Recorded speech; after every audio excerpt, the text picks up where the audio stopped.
Hi everyone, this is Steve from Grizzly Panda Marketing, and today we're going to talk about the biggest social media platform in China. We're going to talk about Wechat. We're also going to talk about how you, as a business owner, a foreign business owner, can use Wechat to market your products, services to the 1.3 billion Chinese consumer market.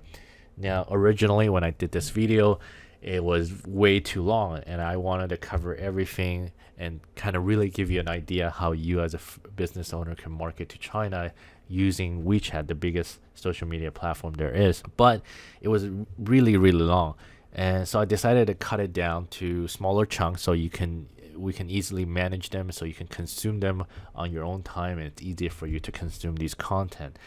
So the way it's going to work is it's going to be a 3-part video. The first part, we're going to go over just the basics. We're going to talk about what Wechat is. We're going to talk about key features of Wechat, what features you need to know about Wechat, kind of mindset you need to go into when you advertise on Wechat, the philosophy of marketing on Wechat, how users are behaving on Wechat, and these are the things that you need to pay attention to if you really want to succeed on marketing on Wechat.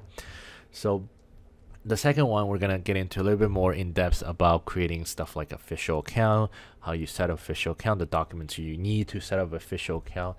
And we're also going to talk about which account to use, how you should use them to set up your strategy in terms of marketing on Wechat. And the last one, we're going to talk about pay advertisement, the ups and downs of pay advertisement, what you should watch out for, what is the good channel to spend your money in. So there's really a lot to talk about with Wechat. So without wasting any more time, let's just get started. So first, I want to just kind of get rid of a myth, and something that people talk about a lot is a lot of people tend to compare Wechat with Facebook.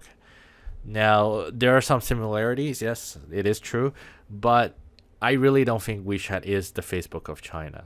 Wechat is an instant messaging app that was created by Tencent in 2011. Tencent was the company that created QQ back in the days, which was a model of ICQ for those of you who still remember. First and foremost, Wechat is an instant messaging app. Facebook, on the other hand, was actually built as a social media platform on the web. So yes, in terms of the fact that Wechat is the most popular, so is Facebook in the West, that they're similar, but other than that, they're actually quite different. They're very different in terms of platforms. People behave very, very differently. And if you want to market on Wechat and you're gonna take the strategies and tactics that you use on Facebook to try to market on Wechat, it's just not gonna work. So you're just kind of wasting your time if you're gonna do that. So you really want to understand how Wechat works and how people behave on Wechat. So there are a couple of key features that you really should understand. And the first one is moments, right? If you think of moments, for those of you who uses Facebook, moments are kind of like your timelines, and as well as the news feed. Users on Wechat can get on to the moments and update their daily pictures, share where they went to eat, what they did, who they met, who they dated, and share news and articles if they want. But there are some differences between moments and the Facebook timeline, which I will talk about in a little bit. The second key features that you want to know is that their official account. So this is kind of like your bread and butter of Wechat marketing. Without official account, you almost cannot market on Wechat. So you really need to have official accounts. Again, we're going to talk about official accounts a little bit later and more in detail in the second module. The third thing is you have to realize you can actually do e-commerce on Wechat. You can set up a thing called Weidian, right? So this kind of like, it is not as big as Taobao or any of like JD or Jingdong, other e-commerce platforms that are out there in China, but it is still pretty popular. What exactly do people do on Wechat? Because of the way tech companies in China works in a very horizontal manner, as opposed to a lot of tech companies in the West, in US, like Facebook, for example, they do a very vertical thing. And if they're going to expand their business, if they're going to get into new features and acquire other businesses, they always stick to their core message or core purpose. So for example, Facebook's core purpose is to connect people, to create the world's largest social network, and they tend to do more features that are supporting that mission. So in terms of allowing people to connect better on Facebook, to make it easier, and they will acquire companies like Instagram, or they try to acquire Snapchat. Everything very social and connection related.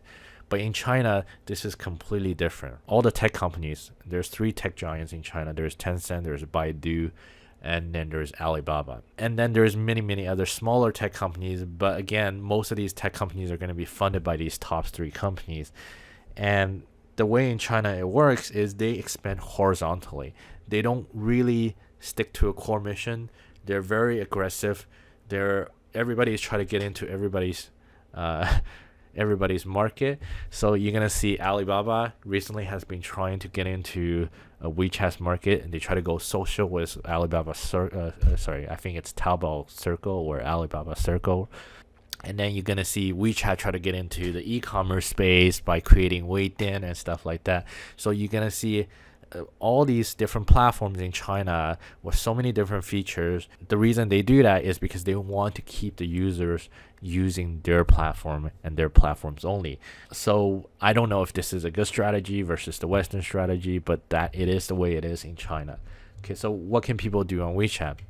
Well, first of all, WeChat is an instant messaging app, so obviously they can chat, and they do that a lot. And second, like I said, you can actually shop on WeChat.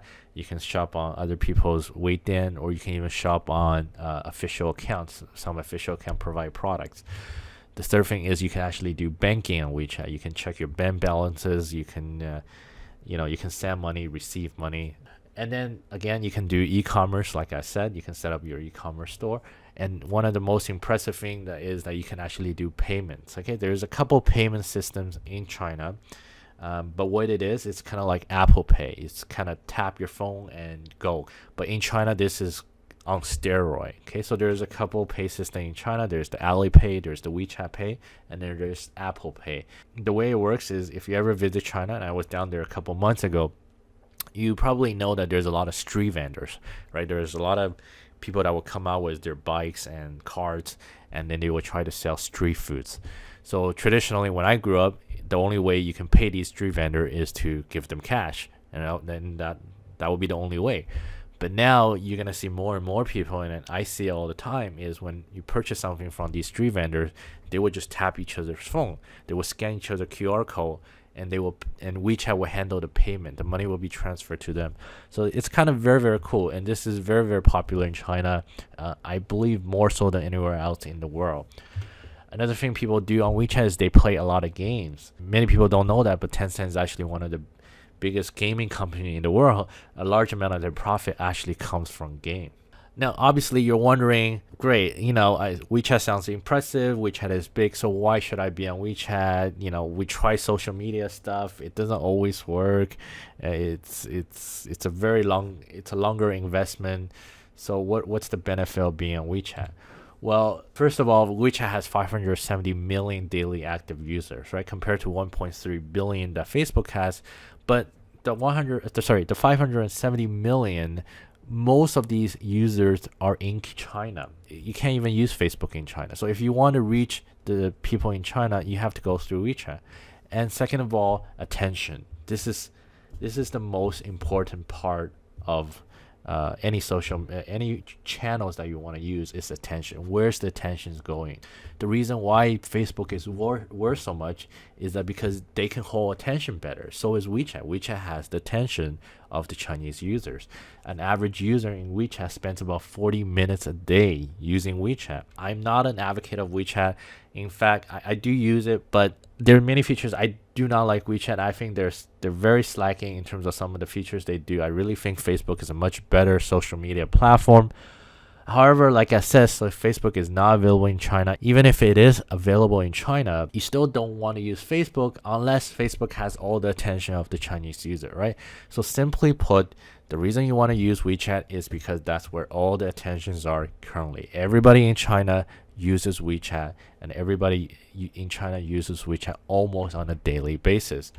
This is especially true is that if you try to reach the audience of age from anywhere from 16 to 44, this is not to say that you cannot target audiences that are in their 50s, mid-50s, right? For example, my mom and my dad, they both use WeChat, and they've been using it for like the last 2 years. My mom used it primarily to communicate with my aunts and uncles in China because it's easier and it's free.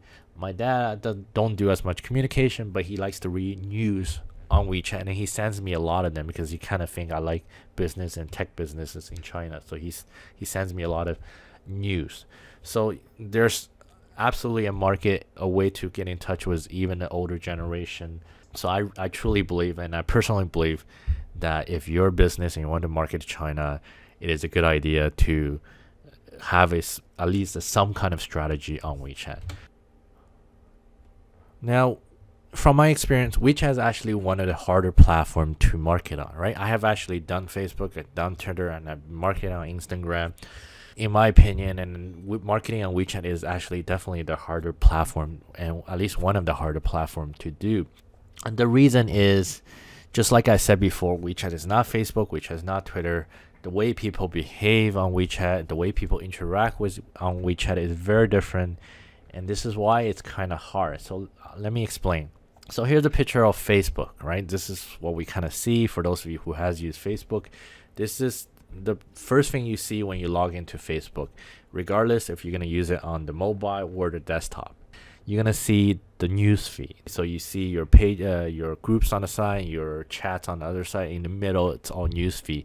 And news feed consists of anything from what your friends are sharing about their life, their pictures, their updates, and any kind of website they share from anywhere, and you can comment and like on it. So an average Facebook user, the way they would kind of interact with Facebook is they will get onto it, they will check out what their friends doing, they will read some news that they're interested in, they will like and comment, and then maybe if somebody's messaging them, they will reply these messages, and then they will get off and they will do it a couple hours later. That's an average kind of behavior on Facebook. On WeChat, the behavior is very different. Okay, the way, first of all, WeChat has a mobile form, so most users use WeChat on the mobile. And this is the first screen any WeChat user sees, which is a list of chats. Okay, these are all chats, group chats, whatever chats that you're gonna be either with your friends, your parents or your relative, whoever it is. And the first thing most WeChat users do is they chat. And then what they're gonna do is they're gonna go check out Moment. This is where the marketing opportunity comes. However, Moments are kind of like newsfeed, like I said, but there's one big fundamental difference, and that's what makes it kind of difficult. Is on Facebook, if you want to share something on the newsfeed, you can grab any link from any website and you can just share it, right? And it was very simple. But on Moments, you cannot do that. Tencent is a very, very close company. China, they want to keep everything to themselves. They want to keep all the traffic within WeChat. So you can't share any article that's not on an official account. So the only articles you can share are the ones that are created on official account, and that's hosted on Tencent. So if you really want to market, you need to have official accounts. You can't just go out there and grab a website, create a website and start sharing your stuff in your website and expect people to go to your website, because it doesn't work that way. For the most part, you can't link out to an article on your Moment and have the pictures show up. You gotta have to use official account. And this is one of the reasons why it's kind of harder to do it. Now, before you get discouraged and thinking, oh, well, now WeChat is so hard, maybe we shouldn't do it. But there are ways around everything, and there are obviously strategies that have worked. Lots of large companies have had a lot of success on WeChat, and this is what we want to share, right? We want to tell you what kind of mindset you should go into when you go on to market with WeChat. So, and this is the most important part, is your mindset and your philosophy on marketing with WeChat. You cannot do a traditional spam advertising where you try to yell at everybody to get people to buy your product. A lot of people do that on WeChat. A lot of amateur people do that on WeChat. It works for a little bit while, but after a while people get annoying. Especially nowadays, people are spamming so much. People are very cautious on WeChat. Most people just ignored these stuff. So what do you do? Well, the philosophy is to use content. Content is going to be your biggest thing on WeChat. You got to create valuable, attractive, engaging content.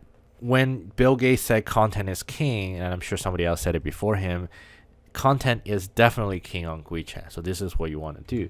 So the philosophy we kind of want to follow is the jab, jab, jab, right hook. For those of you who have never read this book, this is a book by Gary Vaynerchuk, who is a very successful American entrepreneur. Most people probably have heard of him in the West. Now, he does mostly towards social media and social media marketing. He's very good at it. However, he doesn't touch on WeChat because he doesn't work with Chinese companies, and he most majority work with Instagram, Twitter. But the point is, we can borrow his philosophy, and we can use the jab, jab, jab, right hook. So what does that mean? What it means is you should be giving more than you take, right? So you should be producing content to attract the audience, to attract the engagement, to build a relationship with people on WeChat, to attract the followers, and occasionally you should be promoting your product. Now there's little details here and there which we'll get into a little bit later. These are the basics and these are the fundamentals that you should remember about WeChat, and this ends our first module. And again, on our second module, we're going to talk about official account, the different types of official accounts, which one you should use, how you can set up your official account, how to correctly use this official account to set up your marketing strategy on WeChat. So be sure to check out our second video. Other than that, we'll appreciate it if you can leave us your thoughts, your experiences, and anything that I have personally missed about WeChat. Just leave us a comment below in our blog, and we'll make sure that we get back to you. Well, thank you, and Steve's out.